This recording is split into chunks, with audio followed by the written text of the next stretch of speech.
Today's animal totem is the lion himself, the Lion King, leader of the pride. This time, I do see an older lion with the scar across his face.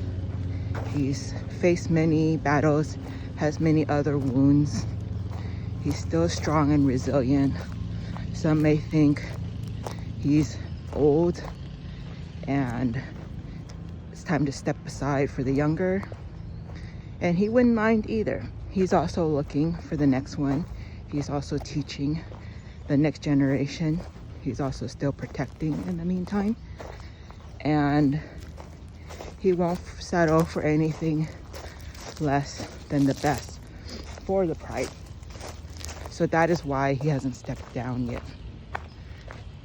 And he has so much knowledge from pure experience that you cannot just tell the story. The story, especially told by a good storyteller, will be so intriguing, so captivating, and potentially motivating. But in the end, it's still up to that individual, up to that group to do the action, to find their own motivation, to find their own story, to find their own strength, to build their own knowledge base. One can only tell so much. It makes so much more sense. It's engraved so much deeper when they've experienced it. And that takes time. As an example, I've been at my current company for 5 years, but in the industry itself, over 10 years, maybe 15. I'm not even sure anymore these days. I've stopped counting.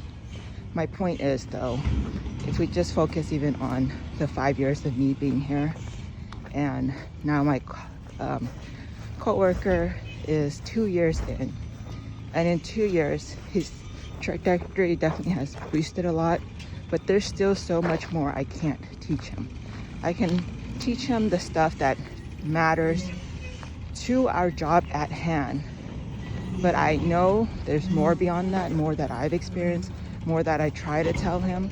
But even when I'm training him, until he's done it, until he sees it, till he witnesses it, it doesn't mean anything to him, right? But now that it has, now I love seeing that he just goes for it. Like the confidence in him is something I cannot instill. It's just something he gains and owns for life. No one can take that away from him except himself if he's wavering in it. And he speaks more, he is able to explain things more. And even now still, he will still come to me and say, no, you're still the senior, you're still the one that has the knowledge, you're still the one leading. I would love to co-lead with him, absolutely, you know, and I think in theory that's a possibility, but it's a bit out of our control. It's again, same with the lion, you know, the pride has to accept the people, the clansmen, if that's the right word, you know, and there's some people that steal the leadership. There's some people that rise into it out of their skills, and there's some that naturally does it, whatever natural means for people. To me, the natural process still entails all the things I mentioned, but I want to say maybe in silence, because sometimes I feel like the natural leaders, not all, but there's many who are kind of like, they're good both technically and emotionally, EQ and IQ, and they're not like, and they're humble, like they're not out there in your face, they're not like telling you every little thing, every little detail that they're doing. They're just doing it, you know. It's like almost like they don't have time for that. They don't have, like, the mental focus is elsewhere, versus you have others who are highlighting every little minute things. And well, anyways, back to the lion, back to the whole leadership concept. Essentially, with the lion pride, you have no choice but to lead. You cannot just be there and then let your pride down. You can't just not protect all of them. You have to protect every single one. That's the true leader. And that's difficult. A lot of leaders we see today are very selfish. They're very self-driven by their own protective needs.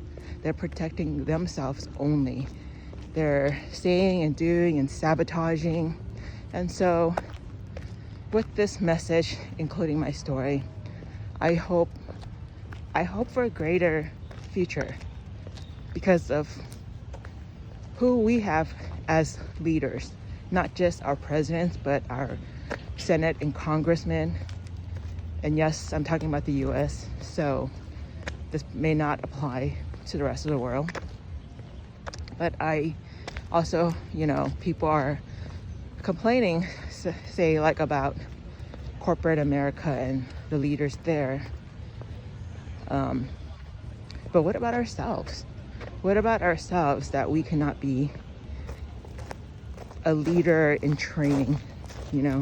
Like maybe we're not leaders at work, but we can be leaders amongst our own pack or in some capacity, because there's so many aspects of ourselves, the child aspect, the adult aspect, maybe the parent aspect, the family aspect, the work, the friends, the community, maybe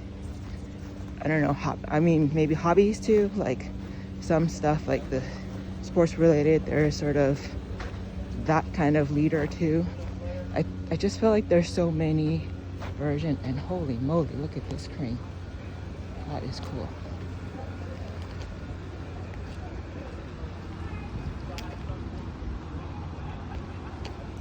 Okay.